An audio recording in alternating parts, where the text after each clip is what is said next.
Salut, bienvenue pour une nouvelle vidéo sur la chaîne. Alors aujourd'hui, je vous propose de faire du papier recyclé, une activité fun et ludique à faire avec les grands et les petits. Et oui, on n'est pas dans les vacances, il faut bien occuper les gosses. On est 300 abonnés, je vous remercie, ça me fait trop plaisir. Bienvenue à tous les nouveaux. Alors, j'ai voulu faire du papier recyclé parce que voilà, j'ai fait de la linogravure, j'ai imprimé 19 linogravures en 1 milliard de couleurs et en fait elles sont toutes ratées. Voilà, ça ressemble à ça, c'est laid, je ne garde pas, je ne peux rien en faire. Donc j'ai décidé d'en faire du papier recyclé, également avec des cartons, des déchets, des publicités, toutes les feuilles qu'on peut avoir et qui traînent chez nous. Franchement, on peut recycler à peu près tout, sauf si le papier est plastifié, bien évidemment. Mais même s'il est un peu glacé ou quoi, ça fonctionne. Alors j'ai mis des boîtes d'œufs parce que j'ai vu que ça aide à solidifier le papier, à le rendre un peu plus rigide. Donc voilà, la première étape, c'est très simple. On déchire, on coupe en petits morceaux le papier. L'idée, c'est d'avoir à la fin une pâte la plus fine possible, évidemment. Ensuite, on verse de l'eau. Alors, il paraît qu'il faut plus ou moins autant d'eau que de papier. Donc, c'est ce que j'ai essayé de faire, mais j'ai fait ça à l'œil et franchement, ça a très bien fonctionné. Tu mélanges encore. On voit que l'encre de ma linogravure a vachement dégorgé. J'ai laissé le papier dans l'eau pendant 2 jours et ensuite je l'ai beaucoup rincé. Alors j'avais acheté des cadres, des petits cadres pour faire du papier, mais on peut également les fabriquer soi-même. Donc j'ai voulu essayer. J'avais un vieux cadre Action que je n'utilisais pas. Normalement il faut utiliser du moustiquaire. Je n'en avais pas et j'ai donc utilisé du tissu qui sert en cuisine, c'est pour faire le beurre, le fromage, ce genre de choses, quoi. C'était vachement galère de faire ce cadre à papier parce que je pense que, mon matos, c'était le matos que j'avais et bon. Avec du moustiquaire, peut-être ça aurait mieux fonctionné avec un cadre de meilleure qualité également. Parce qu'on va le voir à la fin, mais ce cadre est complètement détruit à l'heure actuelle. Enfin voilà, j'ai quand même eu un cadre.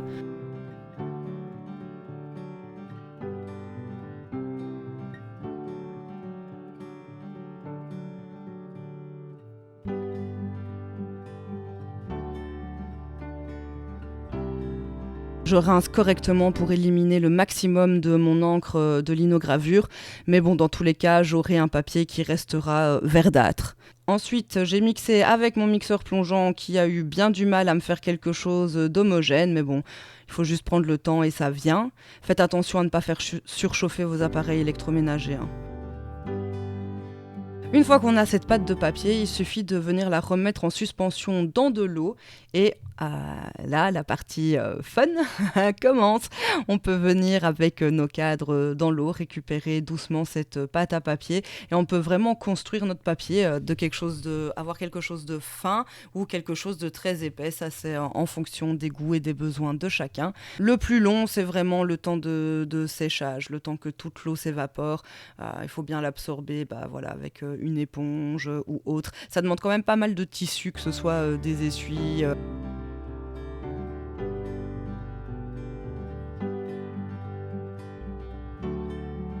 Voilà, j'éponge bien le papier parce que, mine de rien, quand même beaucoup d'eau qui reste.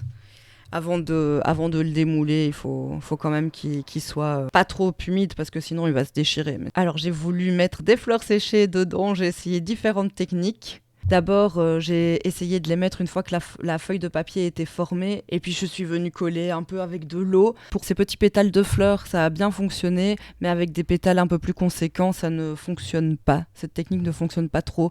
En tout cas, ils se décollent. On peut aussi venir mettre en suspension les fleurs dans l'eau. J'ai pas vraiment voulu faire ça parce que je me suis dit qu'on n'allait pas bien voir les pétales de fleurs puisqu'elles allaient être vachement mélangées avec la pâte à papier. Voilà, on peut voir que je suis venue mettre à la main les pétales de fleurs et puis avec de l'eau, j'ai essayé de les coller, j'ai appuyé. Bon, c'était les premiers essais. Et alors, pour faire sécher le papier, j'ai exercer une certaine pression en mettant des livres par-dessus pour avoir quelque chose de plane et faire coller les pétales. Bon, malgré les livres, le papier n'a pas séché, les feuilles n'ont pas séché toujours hyper planes, mais c'est pas grave parce que quand on veut utiliser le papier, on peut le réhumidifier un tout petit peu et alors il va s'aplanir, on presse dessus, il va s'aplanir de lui-même. Pétales de tournesol, il n'y en a aucun qui a tenu.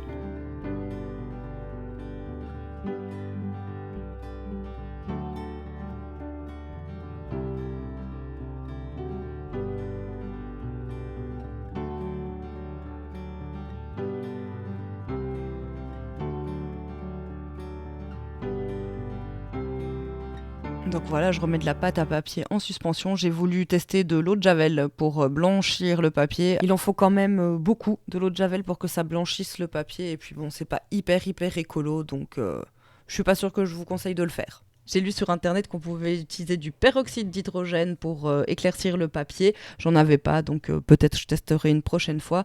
Mais que dans tous les cas, on ne pourra jamais avoir du papier recyclé homemade complètement blanc, parce que lorsqu'ils font du papier blanc, les industriels, ils ajoutent de la craie. Donc voilà, j'ai utilisé une autre méthode qui a fonctionné beaucoup mieux. J'ai d'abord disposé les feuilles, les pétales, les fleurs, en tout cas ce que je voulais mettre sur mon papier, sur le moustiquaire, sur le cadre, et ensuite je suis venue déposer la pâte de papier que je récupère avec cette petite... c'est pas une épuisette, mais vous avez compris. En tout cas, c'est marrant, ça va vite à faire. Je pense que les gosses, ça doit les éclater. Enfin, moi, j'aurais adoré faire ça en étant petite. Ça se trouve, j'en ai fait un, je me rappelle pas. C'est un peu comme le papier mâché, quoi, finalement. Et alors, on peut... Là, c'est parce que je veux faire des feuilles de papier, donc j'utilise la pâte dans D4, mais en réalité, la pâte qu'on a, on pourrait la mouler et la former sur n'importe quelle forme. Voilà, on peut vraiment s'amuser et personnaliser des cartes, personnaliser du papier, l'envoyer à vos amis, à votre famille, écrire des petits mots, des secrets, offrir. Enfin, je trouve ça vraiment très très fun.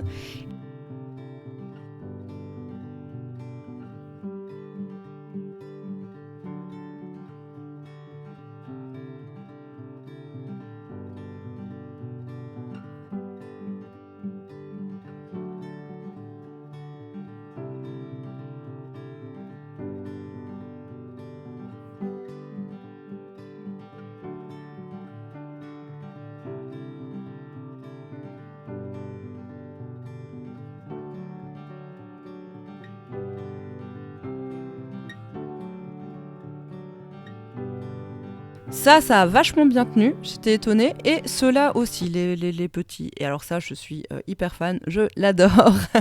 Et alors, quand même, j'ai voulu le tester. J'ai fait le dessin que j'ai appelé le dessin le plus moche du monde. C'est pas grave, c'était juste pour tester.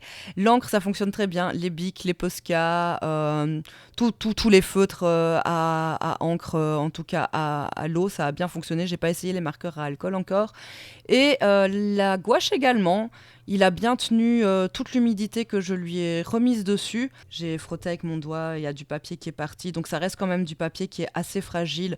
Il est bien plus fragile que ce qu'on va trouver dans le commerce. Mais bon, je suppose que c'est normal. Hein.